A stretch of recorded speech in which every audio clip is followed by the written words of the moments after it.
Welcome back to another episode of the Kelly and Erinn Show. As always, we're so honored, so grateful that you're here with us, hanging out with us, and listening to what we want to jump into today. And for those of you that don't know who we are Kelly and Erinn, and we are a mother and daughter team that co founded Kelly's Bake Shop all the way back in 2012. And Kelly's Bake Shop is a 100% allergy friendly bake shop founded in Burlington and now with a location in Oakville as well. We have a crazy wild story and we love talking about just very interesting things and things that are on our heart all the time. So that's why the Kelly and Erinn Show was born. So today we wanted to talk about something that's kind of been weighing on us. And I know, Mom, I know you've been like diving into this a lot recently, just purging things out of your life, purging the clutter out of your life. And it's not just like the clutter in our closets, really, I'm talking about, but it's like the clutter in our minds, the clutter in our hearts, the things that we've been carrying that really block creativity, our peace, our freedom, and just like letting go of the things that no longer serve us. So I wanted to honestly just jump into it and let you take the lead on how we're going to start this because I think it's a really great idea and I feel like so many people struggle with just releasing the things, whether it be physical, emotional, mental, spiritual, whatever it is that no longer serve them. So let's jump into it. So true that we all struggle. I believe that there is nobody that is immune to this unless the people you're living in one of those like tiny cars or something and you're just, I don't know, living in one out of a backpack, But there are I mean, it's actually proven and I've seen it in myself now too, is that we collect things, especially like times where people have passed away. And, like my father, uncle or my aunts and stuff. And all of a sudden I've got my aunt's old crystal set or, my dad's cameras. He was a camera collector and I've got all these, I don't know, 15 or whatever it is, old cameras, movie cameras back from the 90s and 90s and whatever, all this old stuff. I've got my Uncle Campbell's old photo albums and little trinkets when he traveled to Germany and different things like that. Like I have stuff. I even have your stuff, Erin, from like, your when you're in public school. And I have my stuff from public school. So I have stuff that was when I was in kindergarten, grade 1, grade 2, grade 3, all of the notes, all of my report cards. Like I have this stuff and I'm not a hoarder, but I actually have a storage container on my property that has shelves in it and has all these boxes that I don't visit, but and so they're just sitting there. I don't celebrate them. I don't frame them. They're just sitting in a box. How is that serving me? Totally. And when I'm carrying it around, so if I decide to move, I've got to go and take all those boxes and then they go into a moving truck and then they're just going to go to my next place? And even my next place, if I ever move to another place, then I go, oh, is that place going to be big enough for me to go and store my stuff? Like, imagine living in a house that is, because it's just me with my cats. Okay. All I need is one bedroom, if I even need that. And I need a living room and I need a kitchen and maybe I need an art studio and I need a bathroom. And that's it. But we think that we need to have these bigger homes to roam in and store our stuff in and have like, why do I have 15, 16 dinner plates? When's the last time I entertained for that many people? I need 4. And how often do I even have 4 people here? Like why do we have multiple things, everything for the just in cases? It's so funny that you say that because I was reflecting on this a couple weeks ago and I was saying to myself, like, there's parts of me that miss when Michael and I lived in a 700 square foot condo and that was it. Like we had a little, locker that you have in condos and whatever, but that was it. Like you had no room to store extra stuff because as soon as you get like a detached house with a garage and a shed and a backyard, it's like you It start gets full. accumulating. Yeah, you accumulate all this stuff. But I wanted to touch on quickly because you were talking about holding on to stuff from, yeah, like my grandpa, your dad, and just past relatives and all that kind of stuff. That when you hold, like, do you feel that when you hold on to all of this stuff from the past, that we're making it impossible for new inspiration to kind of move through you. Like you're holding on to so much that you're kind of blocking that new, fresh, creative energy to come through you. 100%. So, Yeah. 100%. Like, I'm so glad this is where I wanted to go with this is that I find that I'll wake up in the morning sometimes, and because I want to clear stuff or there's clutter around, and I mean, I'm not a hoarder, guys. So, my house is very clean and tidy and neat and everything. It's the stuff that gets put off into storage rooms or into a basement or in these pantry rooms that are like the doors are shut. I'm going, but, what if it wasn't there? I don't need that stuff. It doesn't make me thrive. And if anything, what's happens to me is that I need a clear space to go into my creative. So if I want to start painting, painting I love doing artwork and stuff. And I find that if I don't have a clear mind, I can't tap into my painting. I can't tap into writing. I can't tap into journaling. I have a very difficult time tapping into the Kelly's Bake Shop and the Burlington process. And we're designing that out right now. And I want that space to not be cluttered in my life so that I can sit and actually work on vision boards and do the work that's required to tap into creativity. It's impossible to tap into creativity when you have all of this stuff. Like, why do I want my aunt's stuff from when she passed away in 1995? You were 5 years old. And I still have a box of her stuff, bless her soul, in my storage room that I've never opened for 30 years when she passed away in 95. I have my dad's briefcase. I have these things that hold me because my dad had died in 95 as well. That was a big year for 6 significant people in my life died that year. And so maybe that's what it is. Maybe there's a trauma for me to work on, right? As we're exploring through this right now, you guys can help. Say Kelly needs a shrink. Yeah, yeah. Okay. So there's these things that possibly I was hanging on to, but now it's time to release. And really, these things should have a good home somewhere else that someone would want to use. Someone else is going to be thrilled to have it or whatever it is. My point is, it's not about the particular stuff, it's the energy that it creates and it blocks me, my life, what I want to enjoy in this present moment. I don't need to allow these other people that had a beautiful time in their life on this planet and they're no longer with us. I don't need to celebrate them any longer. I don't need to pay homage to them any longer. I am here to live my life. Totally.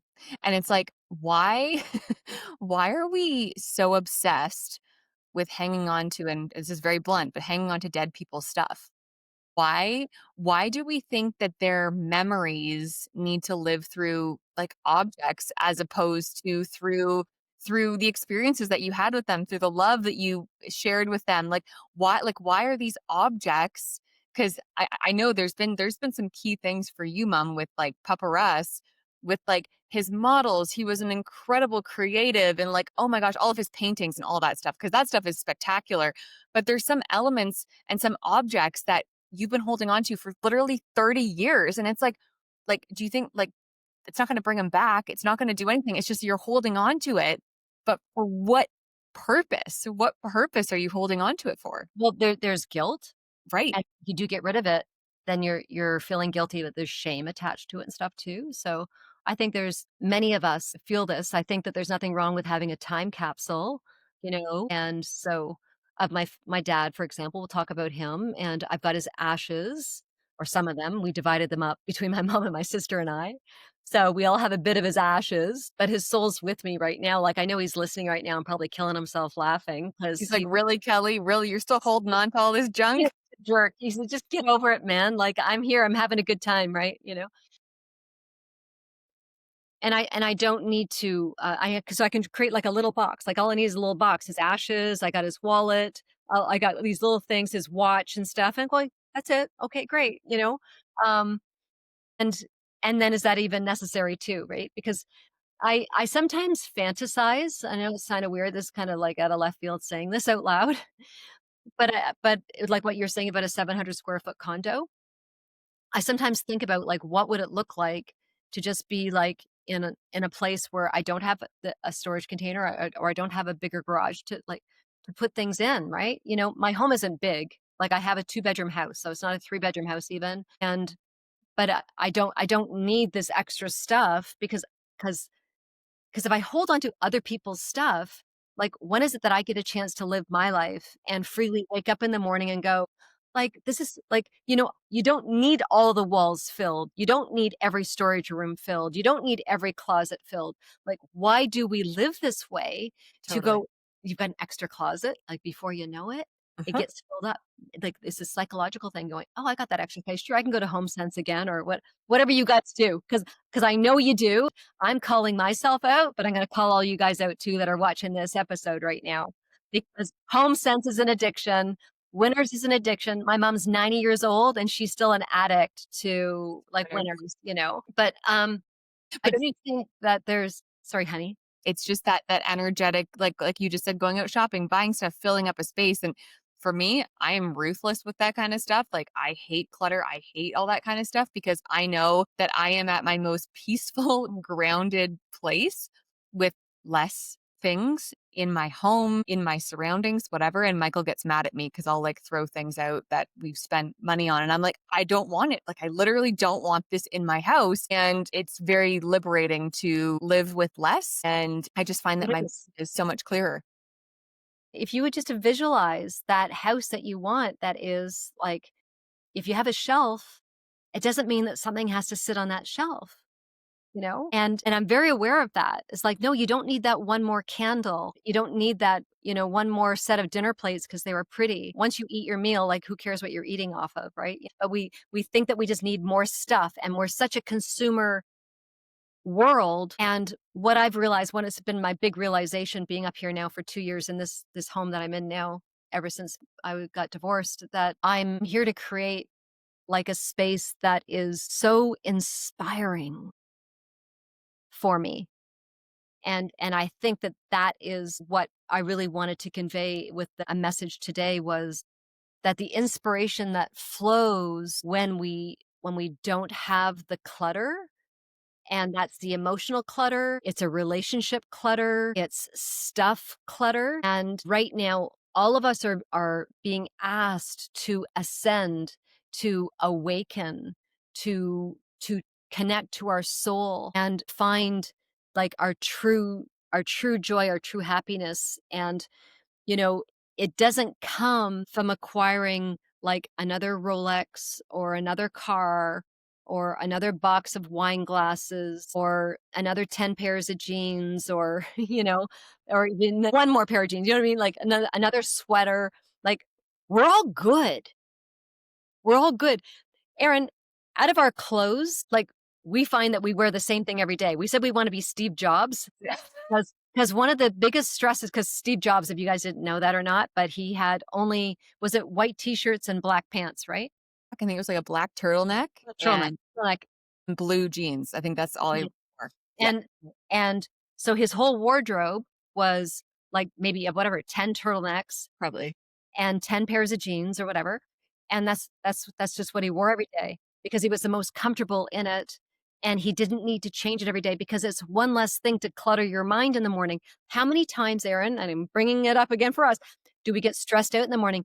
What are you going to wear? I'm not sure. Okay, well, we're going to do this. We're going to do that. Okay, we're going to visit these people. We want to be comfortable driving 2 hours down to the business. So, more often than not, I'm driving down in, like, Lululemons. I bring a pair of jeans to change into, or whatever, and then that's it. And then I'm driving back home again. It's simplifying our life to allow our soul to come out and play. And I love that. I ask myself all the time in my journals that I write, and what does it feel like? Because if I don't spend my time tidying and cluttering, what if my house was just clear all the time? Yeah. I have nothing to put away because I don't have anything to leave kicking around to be a problem, right?